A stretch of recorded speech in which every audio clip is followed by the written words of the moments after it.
The suitcase landed at my feet with a heavy, final thud on the marble floor of the grand foyer. I stared at it, my mind struggling to catch up. Then I looked at my husband, Leo. His face, usually so handsome, was cold and hard like stone. "It's over, Isabella," he said, his voice flat and empty. "Get out." Our 5-year-old daughter, Chloe, hid behind my legs, her small body trembling. "Daddy, please," she whimpered. "Don't make Mommy go." Leo didn't even glance down. His gaze was fixed on me, filled with a disgust I didn't understand. Behind him stood Sasha, his assistant. A smirk played on her perfectly painted lips. She was already holding a box of her shoes, ready to move into the life I was being thrown out of. Had nothing. Leo made sure of that. For 8 years of marriage, I was just Isabella, the quiet wife. I had no career of my own, no separate bank account. My world was this house and my daughter. Now I had nowhere to go. I bent down, my hands shaking, and picked up the single suitcase. I took Chloe's small, trusting hand in mine. "It's okay, sweetheart," I whispered, my voice cracking. "We'll be okay."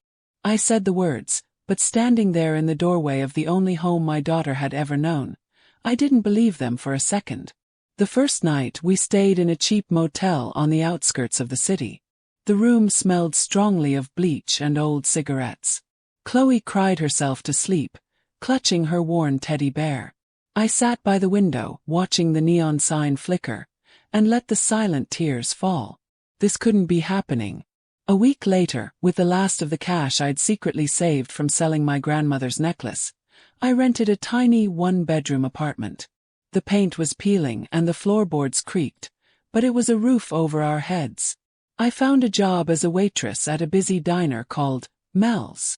The hours were long, my feet ached constantly, and the pay was barely enough for rent and food. Leo's lawyer sent over the divorce papers. They were brutal. The documents stated I had contributed nothing of value to the marriage and was therefore entitled to nothing. No spousal support. No share of the assets. Leo got the multi-million-dollar mansion, the luxury cars, the vacation home. Everything. I signed them. What choice did I have? Fighting a man with Leo's resources in court would have been a war I could never win. Just 3 months after he threw me out, Leo married Sasha. I saw the pictures splashed across a celebrity gossip website. It was a lavish wedding, held in the sprawling garden of the mansion, my old home. Chloe saw them too on the tablet she used for school. "Mommy," she asked, her little voice small and confused, "why is Daddy marrying that lady in our house?" The question was a knife to my heart. I held her close. "That's just how things are now, baby. But we have each other." I focused all my energy on building our new, simple life. I enrolled Chloe in a good public school. I worked double shifts, coming home exhausted but determined. We ate simple meals and watched movies on our old couch.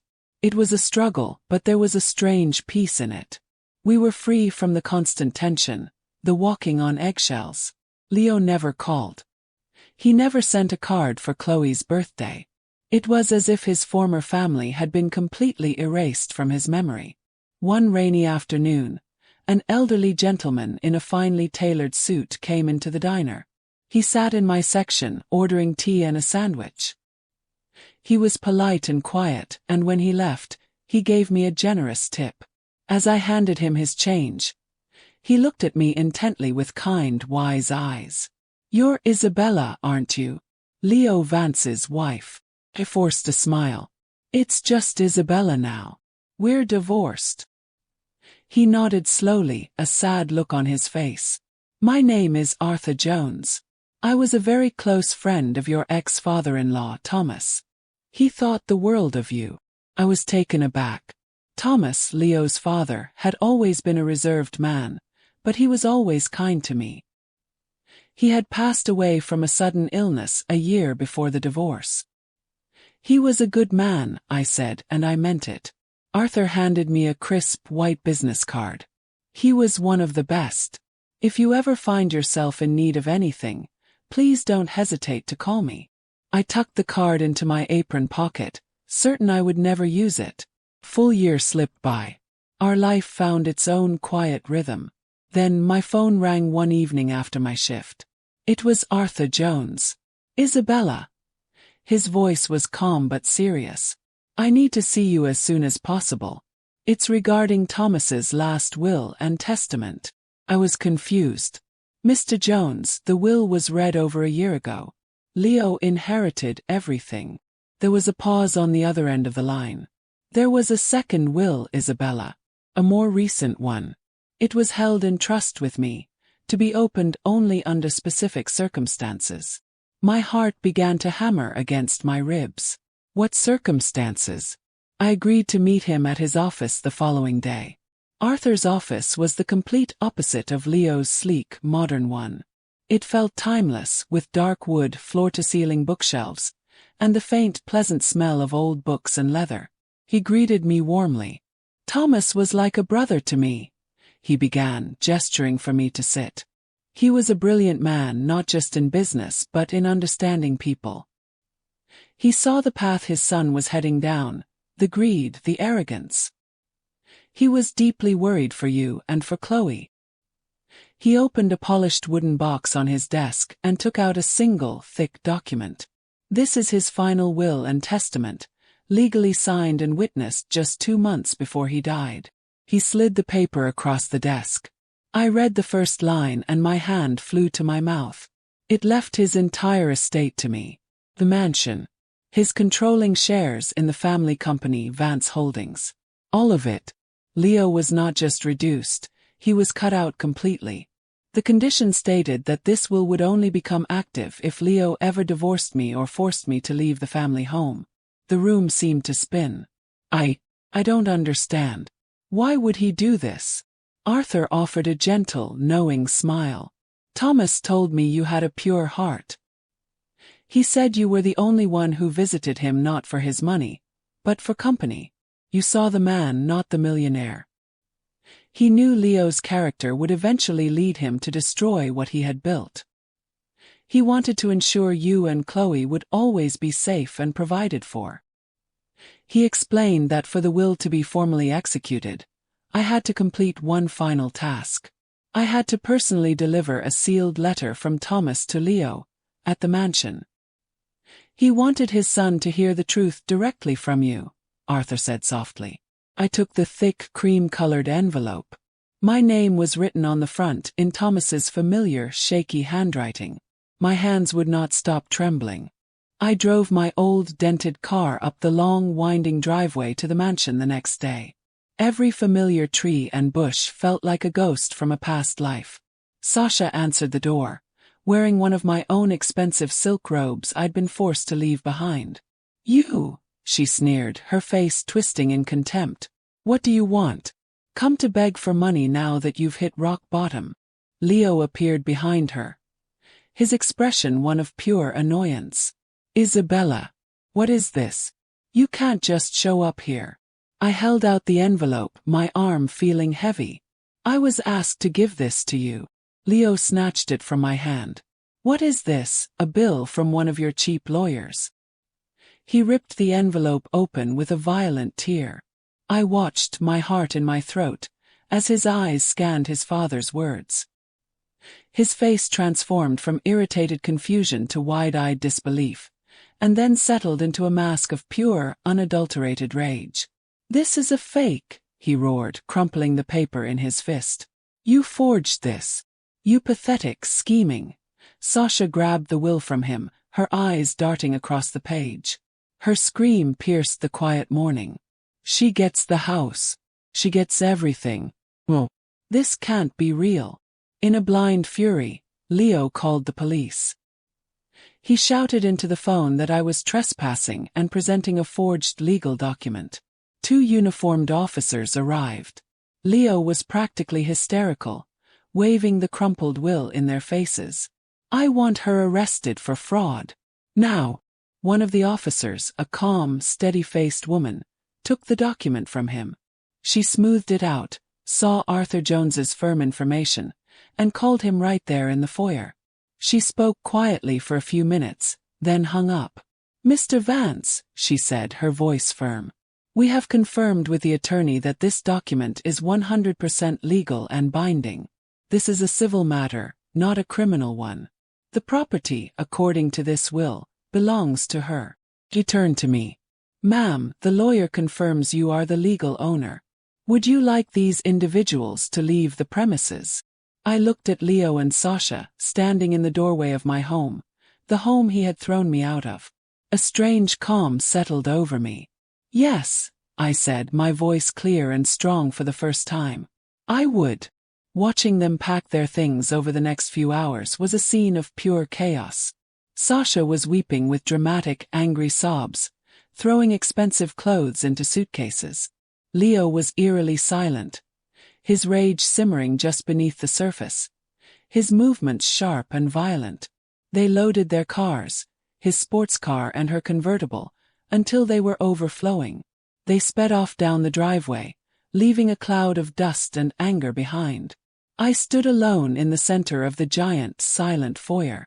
The victory felt hollow. The mansion felt like a museum of my past unhappiness. I walked through the cold, empty rooms, each one holding a memory of loneliness and feeling small. I didn't want this life back. I called Arthur. I don't want to live here, I told him, my voice echoing in the vast space. He understood completely. You are the owner, Isabella. You can do whatever you wish with the property. The next day, I was back in Arthur's office. There is more to discuss, Isabella, he said, steepling his fingers. The company. Leo was still the CEO of his father's business empire, Vance Holdings.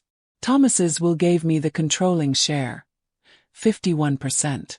As the majority shareholder, you have the absolute power to call a board meeting and remove him from his position, Arthur explained. A wave of nausea washed over me. Me, CEO. I was a waitress who barely understood corporate lingo. The thought was terrifying. But then I thought of Thomas, who had trusted me with his life's work. I thought of Leo, who had run the company with his flashy, selfish style. I knew deep down that I had to at least try. I owed that to the man who had believed in me. The following Monday, I walked through the gleaming glass doors of the Vance Holdings headquarters. I wore the only business-appropriate dress I owned, a simple black one I'd bought for a funeral years ago. The young receptionist looked me up and down. Can I help you? She asked, her tone bored. I'm here to see Leo Vance, I said. Do you have an appointment, Ms.? I met her eyes. Tell him it's Isabella Vance. Her jaw went slack. She fumbled with the phone, her voice a nervous whisper. Minutes later, I was riding the silent elevator to the top floor. Leo was waiting for me, his arms crossed, his face a thundercloud. What now, Isabella? Come to gloat in person. I didn't answer him. I walked straight past him and into the large, sunlit boardroom where several executives were gathered. They all looked up, startled. I took a deep, steadying breath. My name is Isabella Vance. As the majority shareholder of this company, I am formally exercising my right to call for an emergency vote of no confidence in the current CEO, Leo Vance. The room was so quiet I could hear my own heart pounding. Then, it erupted into a chorus of shocked voices and questions. The official board meeting was scheduled for 1 week later. That week was the most stressful of my life. I was terrified. Leo fought back hard, trying to get a judge to block the will, but Arthur's legal work was impeccable. The will was ironclad. The night before the meeting, I was awake, surrounded by company reports and financial statements Arthur had provided. As I pored over the numbers, my waitress's eye for detail kicked in. I started noticing things. Huge, unexplained expenses labeled as consulting fees. Large sums of money being transferred to offshore accounts with vague names. The patterns were wrong. I called Arthur, my voice shaking with a new kind of fear. Arthur, look at these pages. This doesn't look right. He was quiet for a long time as he reviewed the documents I described. Isabella, he said, his voice grave. I believe you have just uncovered evidence of major corporate embezzlement. The boardroom was tense. Every seat was filled with powerful, serious-faced men and women. Leo sat at the head of the table, projecting an air of bruised confidence. When it was my turn to speak, I stood. My knees felt weak, but I forced my voice to be clear and strong. I explained Thomas's final wishes. Then I connected my laptop to the large screen on the wall. But my concerns are not just about leadership, I continued. They are about criminal activity. Under Leo's leadership, millions of company dollars have been systematically misappropriated. I displayed the financial records, pointing out the suspicious transactions with a laser pointer. Leo shot to his feet, his chair screeching back. This is libel. She's a waitress. She doesn't understand high finance. She's twisting things. But the board members weren't looking at him anymore. They were staring at the numbers, their faces growing pale and angry. Mr. Davies, the eldest board member, stood up. I've had my private concerns about these exact figures for months, he announced, his voice ringing with authority. The vote is called. One by one they voted. The result was unanimous. Leo Vance was removed as CEO, effective immediately. It took 2 security guards to escort a screaming, cursing Leo from the building. He threatened to sue everyone in the room. The board members looked at me, their new CEO. Their expressions were a mix of shock, fear, and a sliver of hope. I looked back at them, my own fear hardening into resolve. I may not have a business degree, I said, my voice steady.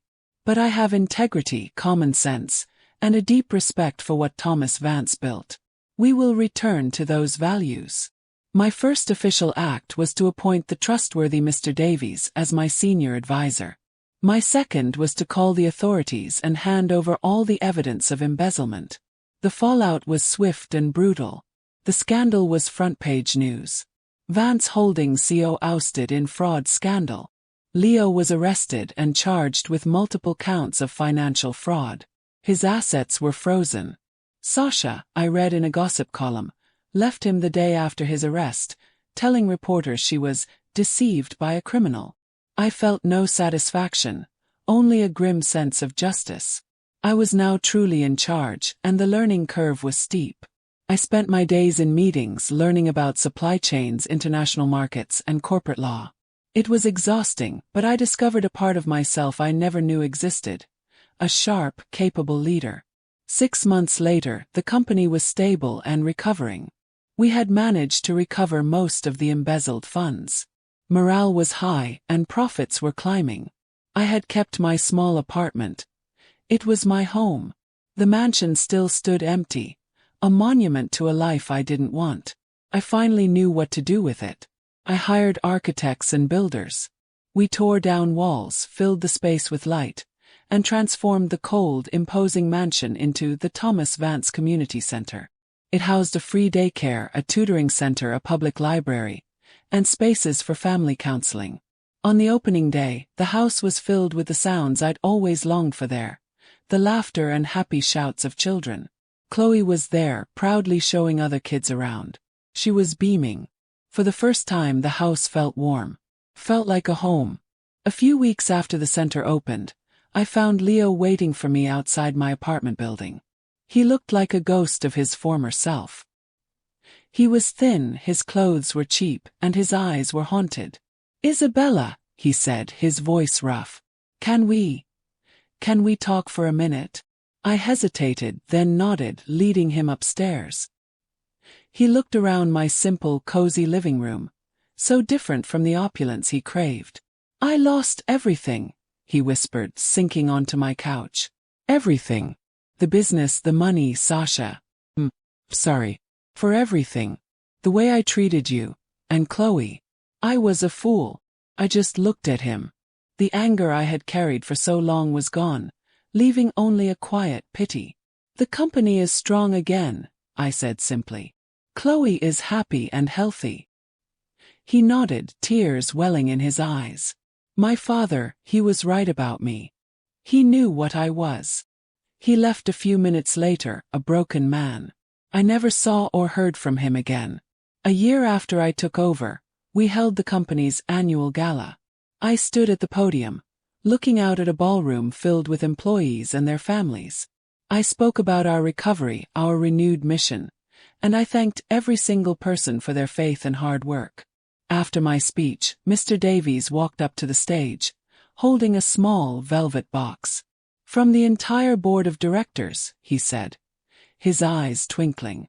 Inside was a beautiful, elegant watch. The engraving on the back read, "To Isabella Vance, our true north." I felt a lump form in my throat. This wasn't a gift given out of obligation. It was earned. I had earned my place. Today, Chloe and I live in a lovely, comfortable house by the park. It's not a mansion, but it is filled with sunlight, laughter, and love. The Thomas Vance Center is a thriving hub for the community. Vance Holdings is more respected and profitable than ever before. Sometimes my mind drifts back to that terrible day in the foyer, with my suitcase at my feet and my daughter clinging to my leg. Leo thought he was leaving me with nothing. But he was wrong. He gave me my freedom. And Thomas's incredible gift gave me the chance to discover my own strength. I am not just an ex-wife who got lucky. I am a mother. I am a leader. I am a woman who took the ashes of her old life and built a future she was proud of. And that, I have learned, is everything.